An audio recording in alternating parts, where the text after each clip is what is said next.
شەڕ بە سەختیدا بەرەی ڕۆژاوای کۆبانە دەکرێت و شەڕبانان یەپەگە و چەکدارانی داعش بە چەکی قورس هێرش دەکەن.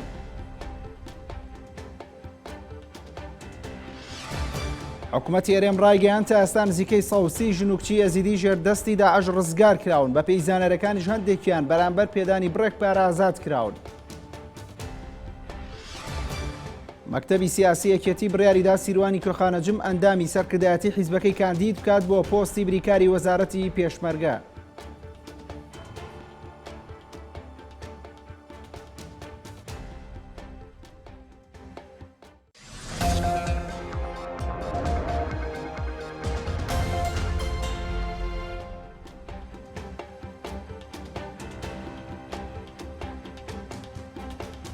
سڵاوتان لێبێ. شەڕ و پێکدانی سەخت لە بەرەی ڕۆژئاوای کۆبانە دەکرێت و شەڕبانان یەکینەکانی پاراستنی گەل یەپەگە و چەکدارانی داعش بە چەکی قورس هێرش دەکەن. ئایسکەرەم نێردراوی نارتی لە سنووری کۆبانەوە ڕاگەیان ئاراستەی شەڕکردن لە کۆبانەیە لە بەرەی ڕۆژەڵاتەوە بۆ بەرەی ڕۆژئاوای کۆبانێ گۆڕا و هەردوو لاش بە چەکی قورس هێرش دەکەن. ئاوکات سەرچاوەیەک لە هێزەکانی پێشمەرگە لە کۆبانێ بێنارتی ڕاگەیان لە کاتژمێر 4 بەرەبانی دوێنێەوە شەڕ و پێکدانی قورس لە کۆبانێ دەستی پێکردووە و شەڕوانان یەکینەکانی پاراستنی گەل یەپەگە و سوپای ئازادی سووریا یەرشێکی بەرفراوانیان بۆ سەر چەکدارانی داعش لە خۆراوای کۆبانێ دەست پێکردووە. ئاشکراشی کرێزەکانی پێشمەرگە پشتیوانی یەرشی شەڕوانان یەپەگە و سوپای ئازادی سووریاکەن و با چەکی قورس بردومانی مۆڵگەکانی ڕێکخراوی داعش دەکەن. ئەو سەرچاوی ئاماژەی بۆش کرد شەڕوانان یەپەگە و چەکدارانی سوپای ئازاد گوندەکانی تەشعر و مەناز و مەزرەیان کۆنتڕۆڵ کردوەتەوە و لە پێکدانەکانیشدا زیاتر لە 15 چەکداری داعش کوژراون و 2 لە شەڕوانانی یەپەگەش شەهید بوون.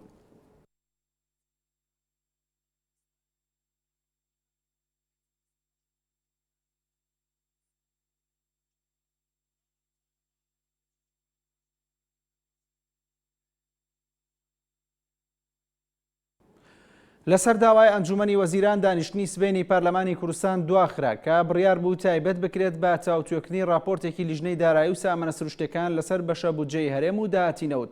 ئەو راپۆرتە ڕاستپاردەشی لەخۆ گرتووە و بۆ ئەو وەفدەی هەرێم کە بڕیارە سەردانی بەغدا بکە. لە چەند ڕۆژی ڕابردوودا هەردوو لیژنەی دارایی و سامانە سروشتەکانی پەرلەمان کۆبوونەوە و تاوتوی بەشە بودجەی هەرێم لە عێراق و داهاتی نەوتیان کرد. راپۆرتێکیشان لەو بارەیەوە ئامادە کرد. بڕیاریش بوو پەرلەمانی کوردستان دانیشتنی ڕۆژی سێشەممەی تایبەت بک بە قسەکردن لەسەر ئەو پرسە و ئەوەش بە ئامادەبوونی وەزیری دارایی و سامانە سروشتەکان، بەڵام لەسەر داوای حکوومەتی هەرێم بەهۆی ئەوەی هەسەنگاندن بۆ راپۆرتەکەی پەرلەمان دەکەن دانیشتەکە دواخرا بۆ هەفتەی داهاتوو.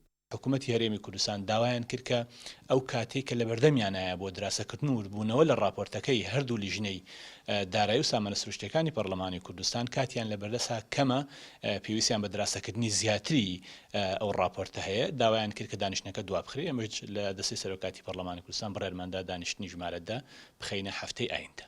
بە پێی زانیاریەکان لە راپۆرتەکەی پەرلەماندا چەندین ڕاستپاردا ئامادە کراوە بۆ ئەوەی وەفدی دانوستانکاری کورد باسییان بکات لەگەڵ بەغدا. هەروەها ئەوەش دیاری کراوە حکوومەتی هەرێم پێویستە لە چ کاتێکدا و لە چ پرسێکدا نەرمی بنوێنێت و لە چ بابەتێکیش پێویستە سازش نەکات. داواش کراوە کورد جەخت لە سەدا حەڤەی بەشە بودجەی هەرێم و کەمکردنەوەی خەرجی سیادی عێراق بکاتەوە. ئێمە خۆمان کۆ کردوتەوە کە چۆنە بێ مامەڵە لەگەڵم بودجا بکرێت و چۆن داخوازەکانی کورد جێگەی بکرێتەوە و هەرێمی کوردستان چۆن مامەڵە لەگەڵ دۆسیی نەوتی خۆیان بکە لەگەڵ بەخا. ئێمە ئەمانەمان هەمووکو راپۆرت هەمووکو ڕاستپاردەش ئامادە کردووە، ئاراستەی سەرۆکاتی پەرلەمانمان کردووە، نوسخەشی داواتە حکوومەتی هەرێمی کوردستان بۆ ئەوەی دراسەیکە. کۆبوونەوەکەی پەرلەمان کە بڕیارە هەفتەی داهاتوو ئەنجام بدرێت تێدا هەردوو وەزیری سامانە سروشتەکان و دارایی ئامادە دەبن. بەو پێی ئەو دوو وەزیرە ئەندامی وەفدی دانوستانکارن. هەروەها لە راپۆرتەکەی پەرلەمان داوا کراوە وەفدی دانوستانکار پێداگیری بکات لە سەر گۆڕینی و لادانی هەندێک لە بڕگە و مادەکانی پرۆژە یاسای بودجەی 2014 عێراق. هێرشقادر NRT هەولێر. دەرگای خۆکاندیدکردن بۆ ئەندامبوون لە دەستەی سەربەخۆی هەڵبژاردنەکانی کوردستان کراوەتەوە تا ئێستاش 10 کەس سیبی خۆی پێشکەش کردووە. ئەندامانی دەستەکە لە 9 کەس پێک دێن کە نابێت سەر بە هیچ لایەنێکی سیاسی بن. سەرۆکی فراکسیۆنی بزوتنەوەی ئیسلامیش دەڵێت دانانی کەسانی ناحیزبی بۆ کۆمیسیۆنەکە کارێکی مەحاڵە. دوو مانگ زیاترە پرۆژەی یاسای دەستەی سەربەخۆی هەڵبژاردنەکان لە پەرلەمانی کوردستان پەسەند کراوە. بەمبەستی دامەزراندن و دەستنیشانکردنی ئەندامەکانی ئەو کۆمیسیۆنەش لیژنەیەکی کاتی لە سەرۆکاتی پەرلەمان و سەرۆکی زۆرینەی فراکسیۆنەکانی ناو پەرلەمان پێکێنراوە. دەرگای خۆپاڵاوتنیش بۆ بوون بە ئەندامی کۆمیسیۆنەکە بەڕووی هاوڵاتیاندا کراوەتەوە و دەتوانن لە ماوەی 10 ڕۆژدا CV خۆیان بنێرن. بەپێی زانیاریەکانیش تا ئێستا 10 CV گەیشتۆتە دەست لیژنەکە. دەبێتن ینی دەستەی کۆمسیاران لە 9 کەس پێک دێتن، یەکیان دەبێ ئافرەت بێتن و دەبێ یەکیان مەسیحی بێتن، یەکیان تورکمان بێتن. ئەو کورسیانەی دیکە دابش دەکرێن بەسەر لایەنەکاندا، بەڵام ئەوەی کە لای ئێمە گرینگە ئەوەی کە دەبێتە کۆمسیار، ئەوەی کە دەبێتە لەو 9 کەسە دێتەوێندەرە دەبێت خەڵکێکی ئەکادمی بێ، خەڵکێک بێتن کە بتوانێتن ئەو ئیشەی خۆی بکاتن، ئەو ئیشەی خۆی ڕاپەڕینێت. بەپێی مادەی 5 یاساکە دەستەی کۆمیسیۆنی باڵای سەربەخۆی هەڵبژاردنەکان لە 9 ئەندام پێک دێت. ئەو کەسانەی دەبنە ئەندام نابێت سەر بە هیچ حیزب و لایەنێکی سیاسی بن. ئەگەرچی لیژنەی ئامادەکار سەرقاڵی گفتوگۆکردن و وەرگرتنی ڕای کەسانی شارەزای بوایەری هەڵبژاردنە، بەڵام بەپێی قسەی بەشێک لە پەرلەمانتارانی حیزبە بچووکەکان وەرگرتنی CV و دانانی کەسانی ناحیزبی لەو کۆمیسیۆنە مەحاڵە. ناکرێت بەڕاستی هەر قۆڕە بکرێت لە نێوان 5 لایانی سیاسی و نوێنەری 5 لایانی سیاسی. کەواتە ئەو کات توانین بڵێن ناوی بنین کۆمیسیۆنی باڵای 5 حیزبەکەی کوردستان. لەبەرەوە بەڕاستی جێی خۆی بوو کە CV لە خەڵک وەرگیرا باە، هەر کەسێک زۆر پسپۆڕ و شارەزا باە، ئەوە کرا بە ئەندامی ئەو کۆمیسیۆنە. ئەگەرچی بەپێی زانیاریەکان کورسیەکانی کۆمیسیۆنەکەی یەکلا کراوەتەوە و بە شێوەیەک پارتی و یەکێتی و گۆڕان هەریەکە 2 کورسی و هەریەک لە یەکگرتو و کۆمەڵی ئیسلامی 1 کورسی و لایەنە کۆتاکانیش کورسیەکیان بەردەکەوێت. کەچی لیژنەکە دەڵێن بڕیاری کۆتاییان نەداوە، بەڵام نایشارنەوە ئیستحقاقاتی هەڵبژاردن و تەوافقی نێوان لایەنەکان بە هەند وەردەگیرێت. کۆمەڵێک احتیمالات چەند گریمانەیەک دانراوە، یەکێکم بەپێی استحقاقی هەڵبژاردن و حزاب و یەکێکی دیکە بەپێی تەوافق و یەکێکی دیکە بەپێی ئەو سیڤیانەکە پێشکەش دەکرێت، بەڵام تا ئێستا دوا بڕیار نەدراوە. پەسەندکردنی پرۆژەی یاسای دەستەی سەربەخۆی هەڵبژاردنەکان و ڕاپرسی لە هەرێم دوای ئەوە هات کە سەرۆکی هەرێمی کوردستان سەردانی پەرلەمانی کرد و داوای کرد هەرچی زوو ئەو یاسایە پەسەند بکرێت و بچێتە بواری جێبەجێکردنەوە. شێمە جاف، NRT هەولێر.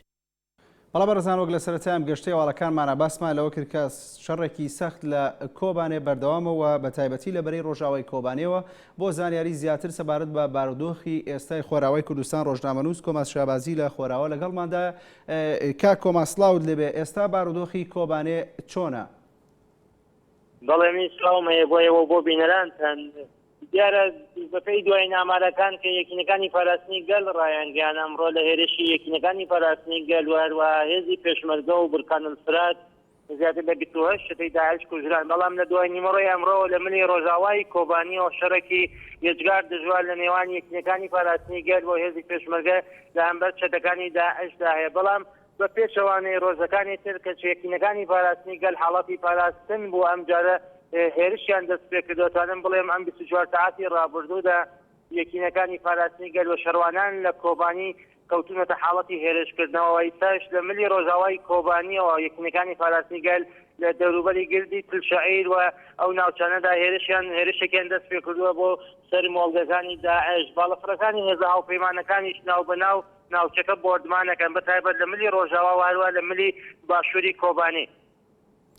بەڵێ کاک کۆماس، ئێستا کە پێشمەرگە لە کۆبانەیە پێشتر داوای ئەوەتان دەکرد کا و کاری سەربازی بگەێنرێتە کۆبانێ و تا ئێستا هێزی پێشمەرگە لە کۆبانێن، ئایا تا چەند توانیوان هاوکاری شەروانەکان بکەن و چ کاریگەریەکیە بۆ لە سەر ئاستی شەڕەکاندا؟ بەڵێ دیارە ئەمە بە تاکید کاریگەری خۆی هەبووە هاتنیە و هێزە بە ئەم لە ڕووی معنەویەوە هەم لە ڕووی لۆجستیکیەوە کاریگەری خۆی هەبووە لەسەر ڕەوشی شەڕەکەەوە توانم بڵێم لە هەمان کاتیشدا کاریگەریەکی یەجگاری بووە لەسەر مۆراڵی چەتەکانی داعشا بەجێرە ئەوانی ژوورەیان داوەزیەوە لە وەزعەکەەوە. ئیستاکە شەبینین یەکینەکە هێزی پێشمەرگە کە هاتووە کە زیاتر لە 3 ڕۆژ ئەوانیش هاتوونەتە ناو بەرەی شەڕەوە و ئەمڕۆیش بەدپرسانی حکوومەتی کانتۆنی کۆبانی هاتن پێشوازیان کرد، سەردانی پێشمەرگیان کرد، دەستخۆشییان لێیان کرد کاوانی دەبلی شەڕ داعش بوون و ئەتوانم بڵێم تاثیر و کاریگەری خۆی هەبووە لەسەر وەزعەکە بەتایبەت لە ملی ڕۆژاوای کۆبانی و کاتوانم بڵێم کاریگەریەکی یەجگار زۆری هەبووە و هێرشانەکەی تەکراوە بەسەر مۆڵگەکانی داعش. بەڵکا کۆماس ئێستا گۆڕانکاری بەسەر شەڕەکەی هاتووە ینی دەتوانرێت شەڕەکەی گلایی بکرێتەوە بە تایبەتی توانراوە توانای چەکداری داعش کەمتر بکرێتەوە پاش ئەوەی کە شەڕەکان بەو جۆرەوە هاوپەیمانان بەشدارن لە لێدانی مۆڵگە و بارگاکانیان و هێزی پێشمەرگەش لە کۆبانەیەوە شەڕوانەکان بە شێوازێکی سەخت ڕوبەڕووی چەکدارەکانی داعشە بنەوە. بەڵێ ئەتوانم بڵێم ئێستاکە کە وەرز بەرە وەرزی سەرما ئاڕوات و ئەتوانم بڵێم لە توان و هێزی چەکدەکانی داعش کەمە بێتەچن بە تەجروبە ثابت کراوە لە ڕۆژاوای کوردستان چەکدەکانی داعش لە وەرزی سەرمان ناتوانن ئەو هێرشانی کە پێشتویانە بیکەن و دوو لەسەر ئەو بۆردمانانەی کە کراوە بۆ سەر مۆڵگەکانی داعش و ئەو هێرشانە کراوە زیاتر دەتوانم بڵێم لەم 4 ڕۆژی ڕابردووە زیاتر لە 200 چەتەی داعش کوژراوە و ئەمە زەربێکی کوشندەیەکە لە چەکدەکانی داعش دراوە لە هەمان کاتیشدا چەکدەکانی داعش لە ماڵپەڕەکانی خۆیان باسەوە دەکەن کە ئێمە ئەگەر قەرار بێت هەموو سووریە بەجێبێڵین کۆبانی بەجێ نایاڵێنێ بە جۆرێک ئەوانیش کەوتون سلااو شەڕێکی مان و نەمان لە کۆبانی کە چاوەڕوانە کرێت لەم ئەم چەند ڕۆژەدا شەڕێکی یەجگار دژوار بێ یانێ شەڕێکی یەکلاییکەرەوەی هەم بۆ کۆبانی هەم بۆ چەکدەکانی داعش کە چاوەڕوانە کرێت بۆ هێزان بۆ هێرشانەی کە دەست پێکراوە هاوکات هێرشی باڵەفڕەکان زۆر بووە من ئەتوانم بڵێم چەکدەکانی داعش بە ناچار ئەبێ ئەو شوێنە بەجێ بێڵن وای تاکەیش هەواڵەکان باس لەوە دەکەن کە لە ملی ڕۆژاوە پێشڕەویەکان خەریکە خێراییەکی زۆرتر بخەوە بینە لە ملی باشووری کۆبانیشەوە بە هەمان کات چەکدەکان ناتوانن ئەو جۆرەیە پلانیان بۆ پێش بکەون و ئەبینی لە ملی ڕۆژهەڵاتی کۆبانیەوە یەکینەکانی پاراستنی گەلیش ڕۆشتون تا ئەتوانین بڵێم چەند زیاتر لە 10 کیلومتر حوت بۆ 10 کیلومتر ڕۆشتونەتە ناو ڕۆژاوای کۆبانیەوە لەوێ چالاکیان ئەنجامداوە بە جۆرێک ئەتوانم بڵێم شەڕژاوی کەوتوتە ناو هێزەکانی داعش کە چاوەڕوانەکرێت لە ڕۆژانی داهاتووە زەربەی قورستر و کوشندەتریان لێ بدرێت. بەڵێ کا کۆماس باس دەوا کرێت کە ئاراستەی شەڕەکان لە بەرەی ڕۆژهەڵاتەوە بۆ ڕۆژئاوای کۆبانێ گۆڕابێت. هۆکاری ئەمە چییە؟ پەیوەستە بەوەی کە داعش لە بەرەی ڕۆژهەڵاتەوە شکستی هێنابێت و بەرەکەی گواستوتەوە بۆ شوێنێکی تری کۆبانێ؟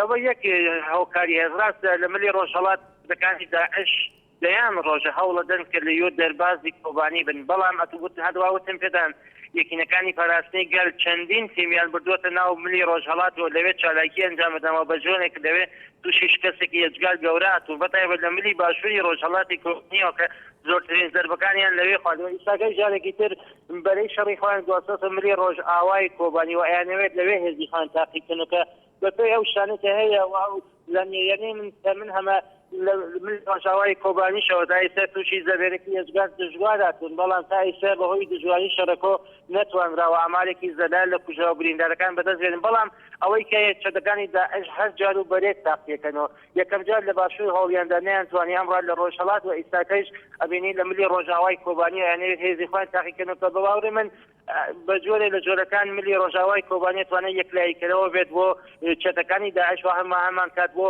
شەروانان و کەسانێکی سەر بە پارێزگانی لە کۆبانیەکە. بەڵە کا کۆماس کەشوهای بارودۆخی خۆر ئاوات چۆنە کەشوهای مەبەسم لەوەیە لە ئێستاە کەشوهاوێکی باراناوی ناوچەکەی گردوتەوە هیچ ڕێگریەکی کردووە لەوەی کە فڕۆکەکان تواناکانیان یاخود لێدان لە مۆڵگەکانی چەکدارانی داعش کەمتر بکرێتەوە؟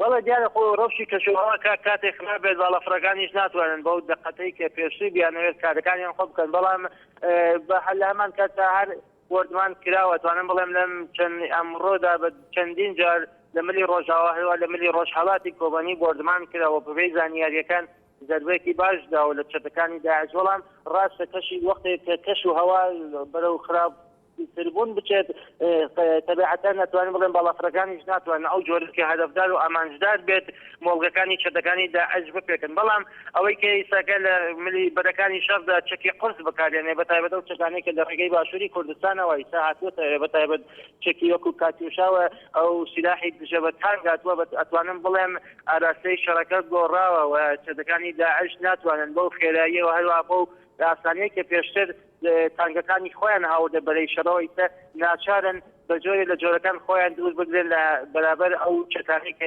بەکاری دێنن لە بەرابەر چەکدەکانی داعش. بەڵێ کا کۆماز وەک ڕۆژنامەنووسێکە مێ ڕای ئێوە بزانم سەبارەت بە هەڵوێستی تورکیا پاشەوەی کە ڕێگەشیدا کە هێزەکانی پێشمەرگە بەناو خاکەکەیدا تێپەڕ بن بۆی بگەنە کۆبانێ. تورکیا ئێستا چاڵوێستێکیەوە چ ڕۆڵێک دەبینێت لە ڕووداوەکاندا؟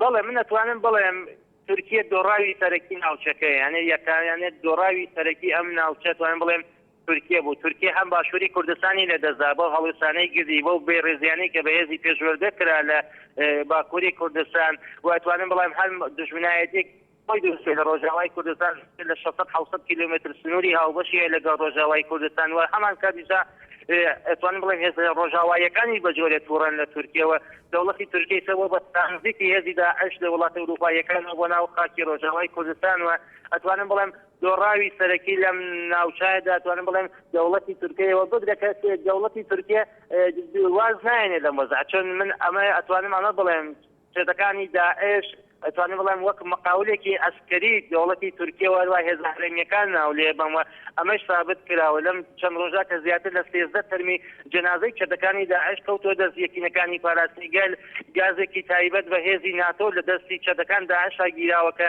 ئەم دیارام گازە هێزی ناتۆ تایبەت بە هێزەکانی خۆی دروستەکات وە لەوێ عزوی ناتۆ بێت دەوڵەتی تورکیە کە دیارە مدەرخەری ئەوەیە کەمە لە ڕێگەی دەوڵەتی تورکیەوە بە شتەکانی داعشەوە چون ئەو گازانیشە چەند ڕۆژ لەمۆ پێش لە ملی ڕۆژهەڵاتی کوردی لە تافیکانی کوردان بە دژی یەکینەکانی پاراستنی گەل بەکارهێنرا بوو. کاتە کا کۆماز تورکیا وەکو باست لە هەڵوێستی تورکیا کرد پاش ئەوەی کە ڕێگەیدا پێشمەرگە بە سنوورەکەیە بڕوات پێ دوای ئەمە شکستی تورکیا لە بارودۆخەکە بەڵێن بێگومان ئەمە شکستێکی گەورەی ئەتوانین بڵێم شکستێکی ڕەزیلانەیە بۆ دەوڵەتی تورکیە چون لە هەمان کاتە دەوڵەتی تورکیە پێی وا بوو حکوومەتی هەرێم هەڵوێستێکی ئەوە ناکدەکە هێز دەربازی ڕۆژاوایی کوردستان کات چون ئەو دڵخۆش بوو بە هەنێ لۆبی کە هەیەی لە باشووری کوردستان بە جۆرێک ڕێگری کە نهاتنیە و هێزە بەڵام ئەوە بوو کە ڕای گشتی بەتایبەت ڕای شەقام و هەنێ پارتی سیاسی کە لە پارلەماندا ئەو هێزی خۆیان بەکارهێنا بۆ گەیاندنی هێزی پێشمەرگە بۆ ڕۆژاوای کوردستان و ئەتوانم بڵێم هەموو پلانەکانی دەوڵەتی تورکیە تێکچووە بە جۆرێ لە جۆرەکان حکوومەتی تورکیە دووبارەش ئەڵێمەوە دۆڕاوی سەرەکی ئەم وەزعە بووە بە هاتنی هێزی پێشمەرگە بۆ ڕۆژاوای کوردستان ئەوێ ڕای خەڵکی ڕۆژاوای کوردستانیشتان بۆ باسکەم دیارە هاتنی هێزی پێشمەرگە و دەربازبوون بۆ کۆبانی و سەرکەوتنی کۆبانی کە من ئەتوانم بڵێم کۆبانی سەرکەوتووە سەرکەوتنی کۆبانی ئەتوانم بڵێم هەموو ناکۆکیەکانی لە ناوچەکە بەتایبەت لە ناو هێزە کوردەکانە زۆر کەمڕەنگ کردوێتەوە ئیستا لە ناو شەقامەکاندا لە ناو شارەکان کە ئەگەڕی زۆر دڵخۆشەوەی کە ئیستا شەروانانی ئەپەزە و هێزی پێشمەرگەشان بەشانی یەک شڕەکەن و لە هەمان کاتیشا ترس و دڵڕاوکەیەکی خصوصا ناو هێزە هەرێمیەکان بەتایبەت دەوڵەتی ترک هەروە ڕژیمی بەشار ئەسەد کە بە جۆرێک ئەم یەکگرتوویەی گەلی کورد کە ئەتوانم بڵێم کۆبانی هەموو چوارپارچەی کوردستانی پێکەوە گرێدایتر باوەڕێ من پێویست ناکە باس لە کۆنگرەی نەتەوەیکردن ئیستاکە کۆبانی وە بە ناوەندی کۆنگرەی نەتەوەی چون لە هەر چوارپارچەی کوردستان ئێستا خەڵکی پارچەکانی تری کوردستان لە کۆبانین و خەڵکی پارێزگاری لەو خاکەکەن کە ئەمە دەستکەوتێکی زۆر مەزنە بۆ گەلی گەرواتوانم بڵێم وەچێرخانێکی مێژوویە دوای قەراردادی سایسپیکۆ کە لەوانەیە 3 ساڵی تر بە 100 ساڵ بەسەر ئەو قەراردادە تێفڕێ و پەیماننامەی سایسپیکۆ توانم بڵێم گەلی کورد توانی ئەو پێوازۆ نگریسە کە ئەمبەر گەلی کوردەترا بە جۆرە ڕێتەوە لە مێژووی خۆیە. بەڵێ زۆر سپاس بۆ ڕۆژنامەنووس کۆما شابازی لە خۆراوای کوردستانەوە کە لەگەڵ مابووی. بەردەوامین هاوڵاتیانی سنووری قەزای دووس خوڕماتوو بە تایبەت کوردەکان نیگەرانن لە جێگیرکردنی میلیشیا شیعەکان لە ناوچەکەیان و مامەڵەکردنیان لەگەڵ هاوڵاتیانی قەزاکەدا کە بەپێی ئامارە نافەرمیەکان ژمارەیان 4000 چەکدارە بێ و بەرپرسانی سوپای پاسدارانی ئێرانیشیان لەگەڵدایە. 2 مانگ لەمەو پێش کۆمەڵێک هێزی جیاوازی شیعە هاتنە سنووری قەزای دووس خوڕماتوو کە لە سەرەتادا ئەوان ئامانجی هاتنیان بۆ سونرەکە شکاندنی ئابڵوقەی سەر ناحی ئاملی شیعانشینی سەر بە قەزاکە بوو کە ماوەی نزیکەی 80 ڕۆژ داعش ئابڵوقەیدا بوو کەچی ئێستا میلیشیاکان ڕووی تفەنگەکانیان لە هاوڵاتی کوردەکان و پێشمەرگە کردووە ئەمەش ناڕزایکی زۆری بە دوای خۆیدا بەجێهێشتووە تەنانەت گەیشتووەتە ئەو ئەندازەی چەند جارێک لەمەوەی ئەم مانگەدا پێشمەرگە و چەکدارانی هێزە شیعەکان ڕووبەڕوو یەکتر ببنەوە و کوژرا و برینداری لێ بکەوێتەوە. NRT لەم راپۆرتەدا زانیاری ورد لەسەر میلیشیاکان و ئامانجەکانیان دەخاتە ڕوو بۆ سەر ناوچەکە.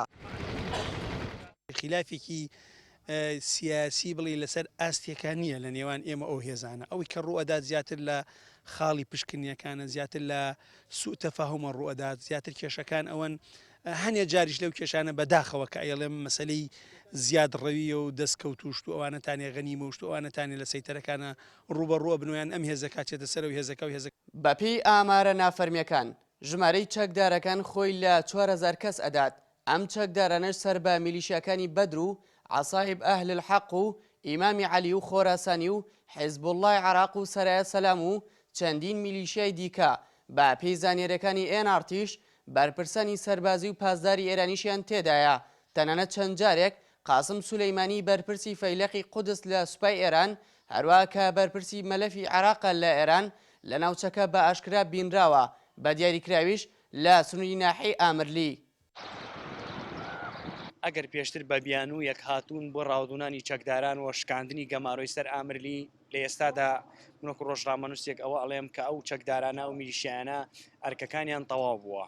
پێویستە حکوومەتی هەرێمی کوردستان و لەگەڵ حکوومەتی عێراقی بگەنە ڕێکەوتنێک بۆ ئەوەی سوپایەکی نیزامی هێزی پێشمەرگە یاخۆ سوپای عێراقی لەو ناوچانەی ئەوان جێگیر بکرێت چونکە مانەوەی ئەو چەکدارانە بەڕاستی مەترسی دروستەکە.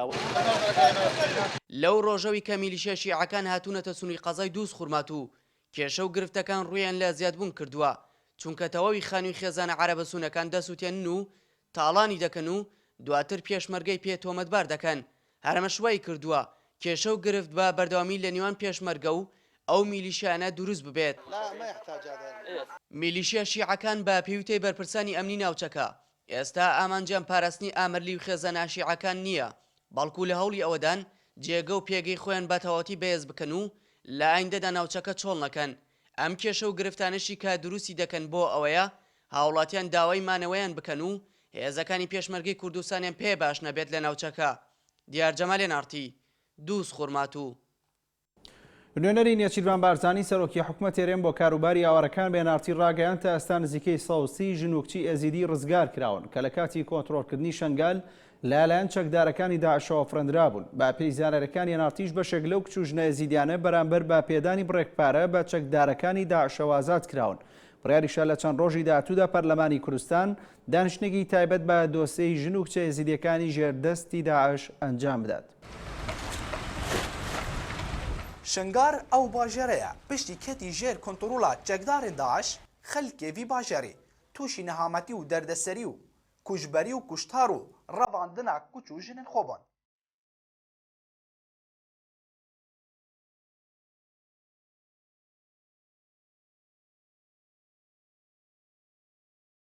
بۆ یەکەم جارجی دەپرسەکە NRTدا نینەرێ سەرۆکی حکوومەتە هەرێما کوردستانê ji bo karobarên awaran ڕاگەهاند هەیانها کارینە 130 کچ و ژنن ئێخسیرکردیان di destên Daişda rizgar bikin. Komalek hate rizgarkirin zelam û biçîk û jinkin bara pitir jinkin jingek nizîkî 130 jinkayê hatin dî zelam û biçîkin pemî ve nizîkî 109 kesa ew ê tindê emlêt agadarî nizîkî 109 kesa hetanokê hatine rizgarkirin. Ji bilî wêrê xelkek hebû nav bajêra Şingal asê bû nizîkî 500 kesek abû ew jî zelam û jinûk û biçîk bûn ew hemî meyetînayîne ve. Biryar waya lîjneya karobarên jinan bi îmza 82 parlamentara daxwaza danîştineka Parlemanê Kurdistanê kiriye bi taybet li ser dosa jinên êzidî û din hada jî hewla dezveînana dokûmento hin belgena dikin. ئێمە هەمومان چی بکەین بۆ ژنانی شنگال دوای ئەوە چەند ڕاستپاردەیەک ئاراستەی سەرۆکایەتی پەرلەمان و لیژنەی داکۆکردن لە مافی ئافرەتان کرا بۆیە ئێمە هەر لەو کاتەدا بڕیارماندا دانیشتنێکی تایبەت سەبارەت بە کەیسی ژنانی شنگال ئەنجام بدرێت لە پەرلەمانی کوردستان بە ئیمزای 82 پەرلەمانتار بۆیە لە ئایندەیەکی زۆر نزیک ئێمە ئەم دانیشتنە ئەنجام دەدەین لە پەرلەمانی کوردستان. لە گۆری زانیاریان بەدەست NRT کەتین. هەیانها 500 کەس ji jin û zelam û zaro li senterê şingar ku hatbûne dorpêçkirin ji bal Daeş hatîne rizgarkirin. Sererayê vê yekê 109 kesên din jî ku 103 ji wan jin bûn ew êxsirkiriyên destên Daeş jî hatîne rizgarkirin. Sîpan Amedî NRT Duhok. مەکتەبی سیاسی یەکێتی نیشتیمانی کوردستان کاندیدی حیزبەکەی بۆ پۆستی بریکاری وەزارەتی پێشمەرگەی حکوومەت هێرێم دیاری کرد. سەرچاوێک لە مەکتەبی سیاسی یەکێتی کە نەویست ناوی بێنرێت بە NRT ڕاگەیان مەکتەبی سیاسی بڕیاری داوە سیروان کوێخانەجم ئەندامی سەرکردایەتی یەکێتی کاندید بکات بۆ پۆستی بریکاری وەزارەتی پێشمەرگە. سیروان کوێخانەجم لە ساڵی 1961 لە کەرکووک لەدایک بووە و لە ساڵی 1970 پەیوەندی بە ڕێخستنەکان یەکێتیوە کردووە و لە ساڵی 1995 دا بۆتە جێگری پارێزگاری کەرکووک، لە ساڵی 1999 بۆتە ئەندامی مەکتەبی ڕێخستنی یەکێتی. پێش کاندیدکردنیشی بۆ پۆستی بریکاری وەزارەتی پێشمەرگە، سیروان کوێخانەجم ئەندامی لیژنەی باڵا بووە لە مەکتەبی ڕێخستن و هەروە ئەندامی سەرکردایەتی یەکێتیش بووە.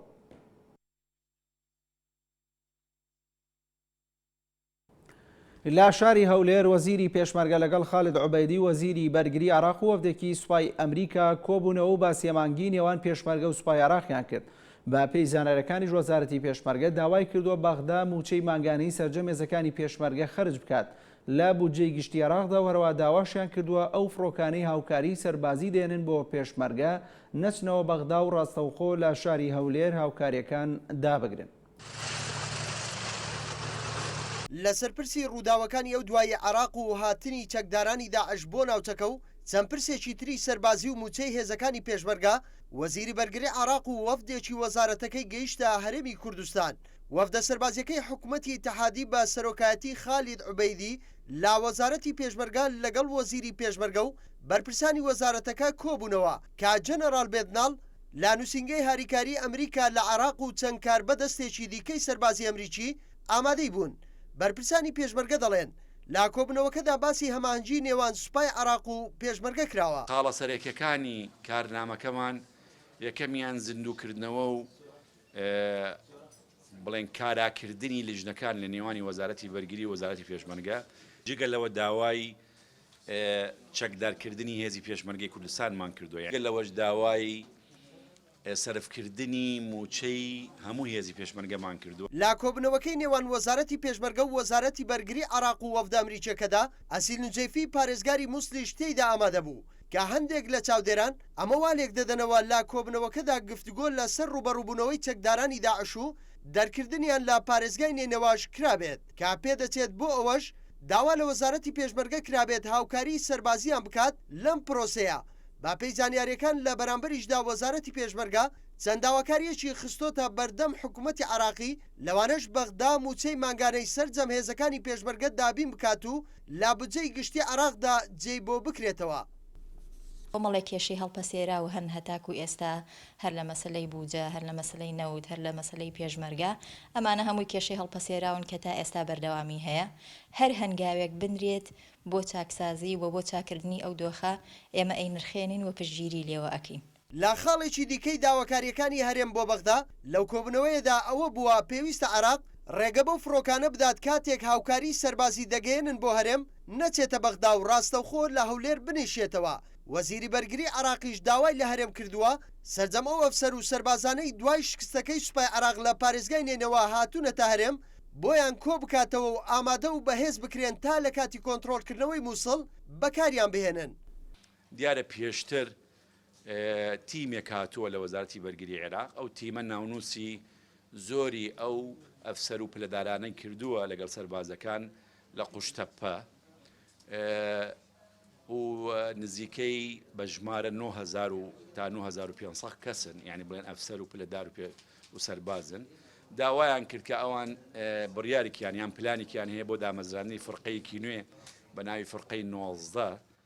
ئێستا بە هەزاران کیلۆمەتر لە خاچی کوردستان و عێراق لە ژێردەستی چەکدارانی داعشدایە، لەوانەش هەر یەک لە پارێزگای نێنەوە و ناحیەی جەلەولا و قەزای شنگال و چەند شارۆچکە و ناحیەیەکی تر. باگوێرەی ئامارێکیش تەنها لە چیای شنگال تا ئێستا 12,000 هاوڵاتی ماونەتەوە و لەو چیایەدا بە ئاوارەی ژیان بەسەر دەبن. بۆ گەیاندنی هاوکاریش بۆ ئەو ئاوارانە وەزارەتی پێشمەرگە لەو کۆبنەوەیەدا داوای لە وەفدە سەربازیەکەی عێراق کردووە فڕۆکەیان بۆ ڕەوانە بکات. فەرمان محەممەد ئێنارتی، هەولێر. وەزارەتی بەرگری ئیتالیا ڕایگەیاند 280 سەربازی وڵاتەکەی ڕەوانەی عێراق دەکات بۆ پشتیوانیکردنی هێزەکانی سوپای عێراق لە پێناو ڕاگرتنی پێشڕۆیەکانی ڕێکخراوی داعشدا لە عێراق.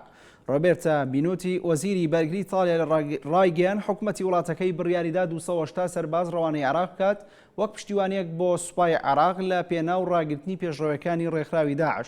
ئاماشەی بۆش کرد وڵاتەکەی داوای کردووە ئەو هێزەی ڕەوانەی عێراقی دەکەن لە هەرێمی کوردستان جێگیر بکرێن. وەزیری بەرگری ئیتالیا جەختی کردەوە تا ئێستا ئەو سەربازانەی وڵاتەکەی کە بڕیارە ڕەوانەی عراقی بکەن ئەر لە ئیتالیادان و بەڕێ نەکەوتون بۆ عراق. ڕۆژی 21 مانگی یابی ئەم ساڵ سەرۆکوەزیرانی ئیتالیا سەردانی بەغدای کرد و هەموو پشتیوانیەکی وڵاتەکەی بۆ عراق دەربڕی لە جەنگی دژ بە تیرۆردا.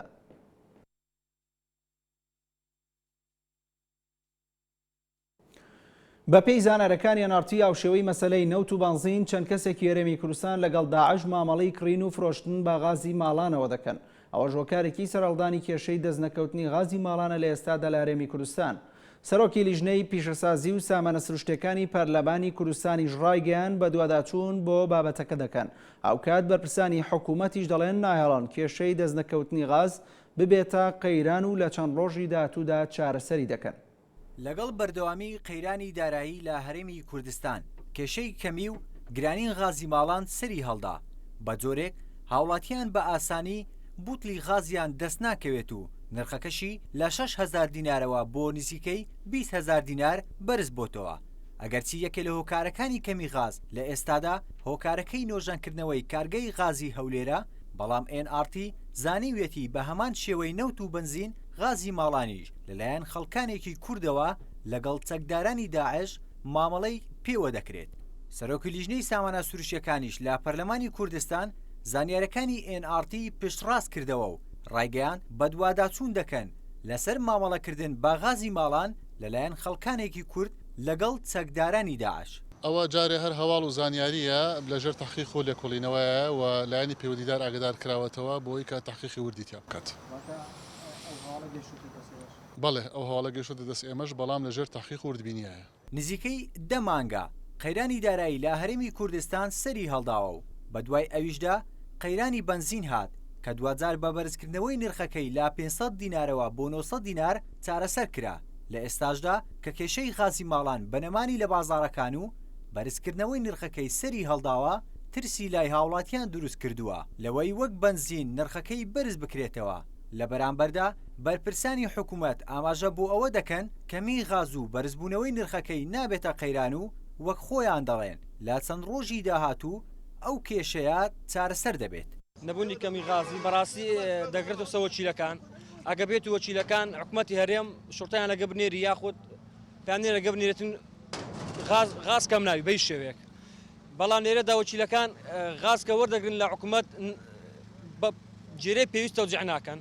دە غاز دەفرۆشت ئەوی دەفرۆشتەوە بە شەشەکەی دەداتن ئەوی دادا بە 12,000 بێژ غازکەم بووە لە بە ئەو هەزمەیە کە وەکیلەکان غازەکان بە جوان تەوجیع ناکەن. لە پێشووتردا نرخی یەک بوتڵ غازی ماڵان لە نێوان 6 بۆ 7,000 دینار بوو، بەڵام لە ئێستادا لەگەڵ بە زەحمەت دەستکەوتنی بوتلێکی غاز لە بازاڕەکاندا و بەرزبوونەوەی نرخەکەشی بەو شێوەی ئێستا هاوڵاتیانی نیگەران کردووە. هەموو ئەوانش لە کاتێکدایە هێشتا قەیرانی دارایی و دواکەوتنی موچە چارەسەر نەکراوە. بۆ غاساتی من نییە لە بۆ غازیاتی مە دەسبێنەوە دەگەڕێم ئەوە شایدیشی مەعزکە دەشایەت دەستبێنەوە لە دوو غاز دەکڕم وەکیلەکان بە 9,000 و بە 10,000 دەفرۆشنەوە. دوکاندارەکان دارەکان بە 15,000 دەفرۆشنەوە خەرچ عاتە 20,000 ئەوە هەموو خەرچی جەزانی بالە خۆی نەگی وەکالێ معمەلیش بە توجارەت پێ دەکا حتاوەکان معمەلەکان ئەوانی خاص تەسمیلی سیارەکان دەکەن ئەوان بە خۆیان معمەلەی پێ دەکەن. ماوەی 2 هەفتەیە قەیرانی غاز لە هەرێمی کوردستان سەری هەڵداوە لە بەدواداچوونەکانی پەرلەمانتارانیش بۆ ئەو قەیرانە ئەوەیان بۆ ڕوون بۆتەوە کەواتچوون لە پێشووتردا بەشێک لە بەرپرسان مامەڵە و بازرگانیان بەنەوتەوە لەگەڵ چەکدارانی داعش کردووە. لە ئێستاشدا هاوشێوەی بازرگانیکردن بەنەوتەوە لەگەڵ چەکدارانی داعش بازرگانیش بە غازەوە کراوە. ڕێبوارکاکەی NRT هەولێر. باپەی راپۆرتی کەشوهەوای نەچەوەگرتوەکان گەرمبوونی گۆی زەوی و بەرزبوونەوەی ئاستی دەریا و گۆڕانی کەشوهەوا بەردەوام دەبێت. باپی هەموو سیناریۆکان بە درێژایی سەدەی 21 ئەگەر تەنانەت بەرزبوونەوەی گەرمی گۆی زەوی و بڵاوبوونەوەی غازی سێرا بوەستێنرێت. کاریگەریەکانی گۆڕانکاری کەشوهەوا بە درێژایی سەدان ساڵ بەردەوام دەبێت. لە پێنجەمین راپۆرتی هەڵسەنگاندنی پێکاتەی کۆبوونەوەی نێوان حکوومەتەکان لەبارەی گۆڕانی کەشوهەواوە کە 900 زانە بەشداریان تێدا کردو و پرۆژەیەکی کاریان ئامادەکرد کە لە 30,000 پەڕا پێکات بوو. ئاماژە بۆ کراوە و گۆڕانکاریانەی لە بواری کەشوهەوادا هەیە لە بەرزبوونەوەدایە بە شێوەیەک ناگەڕێتەوە جۆخی جاران و بەردەوام دەبێت. ئەو شتانەی پێویستن بۆ وەستاندنی کاریگەریەکان و هێواشکردنەوەی گۆڕانی کەشوهەوا دەبێت پێداچوونەوەی بۆ بکرێت. لە راپۆرتەکەدا باز لە گۆڕانە بەرچاوەکان هۆکارەکانی گۆڕانکارەکانی کەشوهەوا لە داهاتوودا لەگەڵ کاریگەریەکانی کراوە. هەروە چەند بابەتێک خراوەتە بەرباس و لێکۆڵینەوە لەوانەش گرتنەبەری ڕێگا و بەردەوامی گەشەپێدان. هاوکات ئاماژە بەوەش کراوە کە مرۆڤ کاریگەری ڕوون و ئاشکرای هەیە لەسەر گەرمبوونی گۆی زەوی و بڵاوبوونەوەی غازی سێرا کە لە بەرزترین ئاسدایە لە مێژوودا. لە راپۆرتەکەدا ئەوەش خراوەتە ڕوو ئەو گۆڕانە بەرچاوانەی لە ساڵی 1950 ڕوویانداوە گۆڕانێکن کە پێشتر نەبینراون، وەک گەرمبوونی بەرگەهەوا و ئوقیانوسەکان، کەمبوونەوەی ڕێژەی بەفربارین و باستەڵەکەکان و بەرزبوونەوەی ئاستی دەریا. هەروەها لە راپۆرتەکەدا بە پێی دەیە ساڵەکان پۆلێن کراوە. لەو چوارچێوەیەشدا ئاماژە بەوە کراوە کە لە ساڵی 1850 تا ئێستا هەر یەکە لە 3 دەی کۆتایی لە تەواوی دەیەکانی دیکە گەرمتر بوون. لە نیمچەگۆی باکووری زەویدا لە سەردەمی 30 ساڵی نێوان 1983 بۆ 2012 گەرمترین سەردەمی 1400 ساڵی کۆتایی بووە. لە نێوان ساڵەکانی 1970 بۆ 2012 کیشوەرەکان و ڕووی دەریا پێکەوە تێکڕا 0.85 پلە گەرمیان زیادی کردووە. لە نێوان ساڵانی 1970 بۆ 2010 لە هەردە ساڵێکدا ڕووی ئۆقیانوسەکان لە ئاستی 75 مەتردا تێکڕا 0.11 پلە گەرم بوون. لە سەردەمی پیشەسازیەوە تا ئێستا ئۆقیانوسەکان ترش بوون. قەبارەی بەستەڵێکی جەمسەرەکان کەمیان کردووە. بەردەوام بارینی بەفر لە نیمچەگۆی باکووری زەوی لە وەرزی باردا کەمی کردووە. لە جەمسەری باشووریش لە هەندێ ناوچەدا ڕێژەی بەستەڵەکەکان زیادی کردووە و لە هەندێ ناوچەشدا کەمی کردووە.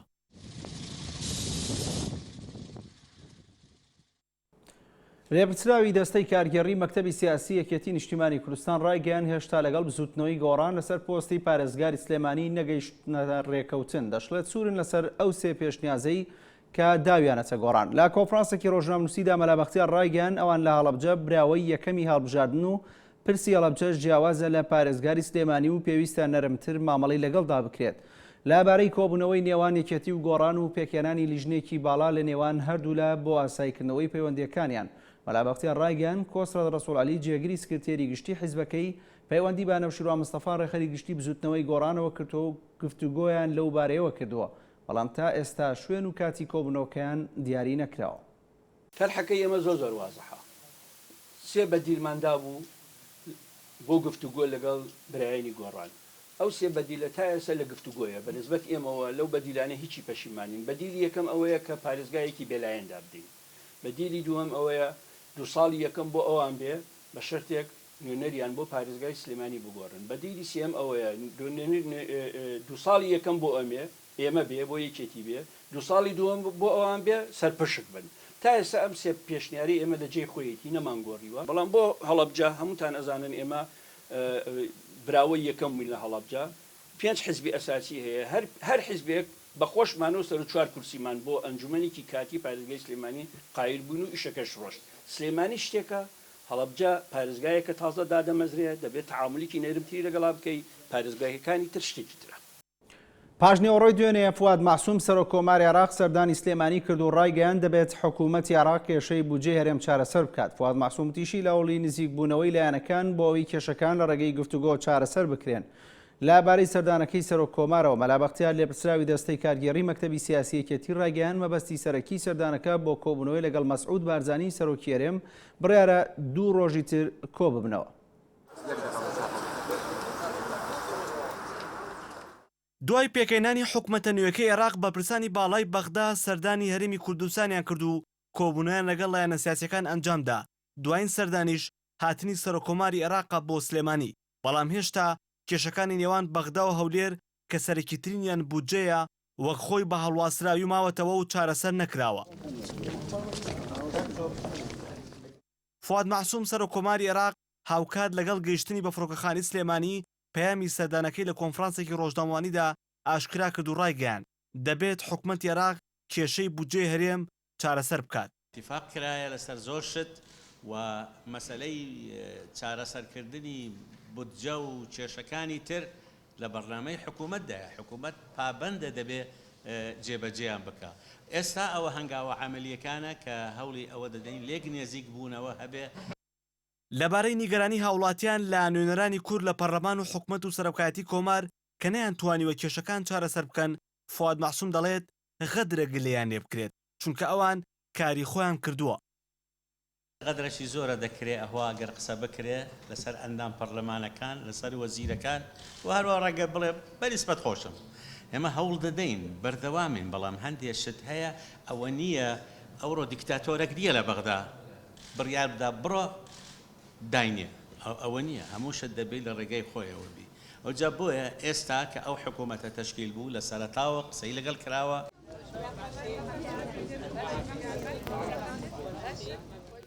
سەردانەکەی سەرۆکۆمار چەندین دیدار و کۆبوونەوە لە خۆ دەگرێت. سەرەتاش لەگەڵ مەکتەبی سیاسی جێتی لە ماڵی کۆسە ڕۆسوڵ کۆبووە و بڕیاریشە ڕۆژی سێشەممە هەر لە سلێمانی لەگەڵ حزب و لایەنە سیاسیەکان کۆ ببێتەوە و دواتریش لەگەڵ مەسعود بارزانی سەرۆکی هەرێمدا کۆ دەبێتەوە. سبەینێ سەعات یەکی نیوەڕۆ کۆبوونەوەی لەگەڵ هەموو حزبە کوردستانیەکان هەیە لە سلەیمانی و دوو سبەی یا سێ سبەی لەگەڵ جەنابی سەرۆک هەرێم کۆبوونەوەی هەیە. ئەجندەی کۆبوونەکەی بۆ سەردانی کوردستان و سلێمانی هەر ئەجندەی سەردانی یەکێتی نەبووە زۆر شت هەیە بەعکسەوە لە ئەساسا سەردانەکەی بۆ سەردانی کۆبوونەوەی ڕسمیە لەگەڵ جەنابی سەرۆکی هەرێم. جیاواز لە سەردانەکەی سەرۆکۆماری عێراق بۆ سلێمانی یەکێتی لەبارەی سەردانە دوو ڕۆژەکەیەوە کە چوو بۆ بەغدا و کۆبوونەوەی لەگەڵ لایەنە عێراقیەکاندا ئەنجامدا لە ڕێگەی مەلابەختیارەوە ڕوونکردنەوەیکی بڵاو کردە و ڕایگەیان سەردانەکەیان حزبی بووە و هەر لایەنێکیش پێی بێزارە وەڵامی دەدەنەوە. لە سەرچاوی ئەسلی هیچ لایەنێکەوە دەستەواژەی استفزاز بەکار نەهاتووە ئێمە بە مووقفی ڕسمی هیچ لایەکی نازانین و ئەگەر کەسێک بە ڕسمی لە حزبێک یا لە دەسەڵات یا لە سەرۆکایەتی هەرێم تەسریحێک لەم بارەوە بدا بە بێگومانی مە ڕوونکردنەوەی خۆمان ئەبێ بەرامبەری سەبارەت بە سەردانی حزبی نە ئێمە ڕێگەمان لە هیچ لایەک گرتووە بچێ بۆ بەغا نە هیچ لایەکیش ئەتوانێت ڕێگە لە ئێمە بگرێ کەس بی لەوە نەکاتوە ڕێ لە ئێمە بگرێ حرەکەی سیاسی خۆمان بکەن لە کوردستان لە ئەقلیم لە دنیا.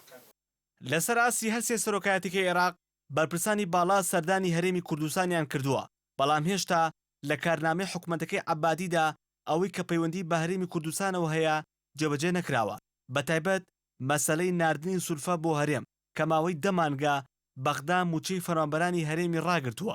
ئێستا ئەوەی کە هاوڵاتیان چاوەڕوانی دەکەن سەردانی وەفدی حکوومەتی هەرێمە بۆ بەغدا و ڕێکەوتنی بەغدا و هەرێمە لەسەر کێشە هەڵوەسراوەکان بەڵام ئەوەش ڕوون نییە کە ئاخۆ سەردانی وەفدەکەی هەرێم بۆ بەغدا وەک وەفدەکانی بەغدا دەبێت بۆ هەرێم کە دەوترێت بێ ئەنجام بووە. هێمن مەحموود یەنارتی سلێمانی. بەر لە کۆتایی گرنگترین ناونیشانەکان شەڕ بە سەختی لە بەرەی ڕۆژئاوای کۆبانێ دەکرێت و شەرڤانانی یەپەگە و چەکدارانی داعش بە چەکی قورس هێرش دەکەن. حکومەت هەرێم ڕایگەیان تا ئێستا نزیکەی 130 ژن و کچی ئەزیدی ژێردەستی داعش ڕزگار کراون بە پێی زانێرەکانی ژەندێکیان بەرامبەر پێدانی بڕێک پارە ئازاد کراون. مەکتەبی سیاسی یەکێتی بڕیاریدا سێروانی کوێخانەجم ئەندامی سەرکردایەتی حیزبەکەی کاندید بکات بۆ پۆستی بریکاری وەزارەتی پێشمەرگە. لە ناوتیەوەڵەکانتان پێشکەش کرا شاد و کامران بن.